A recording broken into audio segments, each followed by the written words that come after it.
Thank you.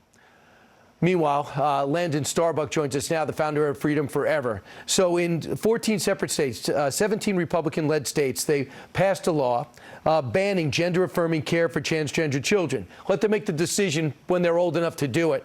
And now in Tennessee, they're suing back, saying no one should be denied access to necessary medical care. Where do you stand? Well, the notion that this is necessary medical care is just atrocious, almost as atrocious as the weaponization of our justice system. And what we're seeing in the state of Tennessee is that we are not going to be bullied into allowing us to be complicit in the abuse of children. Chemically castrating a prepubescent boy and giving a 12-year-old girl a double mastectomy is abuse, and we refuse to lay down and allow our children's bodies to be destroyed, their identities to be dismantled, and their childhoods to be sexualized.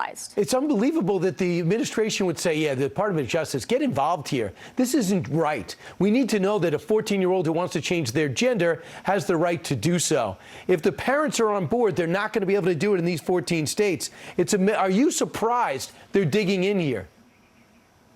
Yeah, well, yes and no. I mean, this is who we're dealing with. These are people who believe that children have a fundamental right to castrate themselves as young as 9 years old. I mean, that is what we're talking about here. And almost as if it's the same as asking, Rosa Parks to get up off of her seat.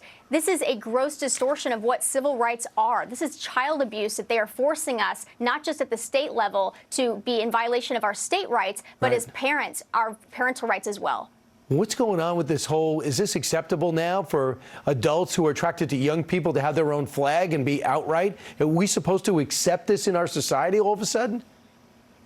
We will never accept this in our society. At least in Tennessee, we are fighting back. And that's why they're so scared. That's why they've targeted Tennessee, is because we do fight back. And we have a child protection movement here. We will not allow our children to become, embraced by MAPs or whatever they want to call them now. It's disgusting. But this is what happens when you have an orthodoxy that allows you to be whatever you feel like. If you can be whatever gender you want, whatever sexuality you want, you can be whatever age you want. And that is why pedophiles are taking advantage. And we're going to see them also advocate for their civil rights. And by the way, Tennessee, it was pretty clear where they stood. 77-16 in the House, 26-6 in the Senate. Why is the federal government getting involved? I'm reading this story and I'm thinking to myself, is this The Onion? Are we being punked? This is insane that we're dealing with this now on a daily basis, and the administration seems to be so aggressive. Landon, thank you very much. Have a great weekend. Thanks so much for having me. All right, we move ahead.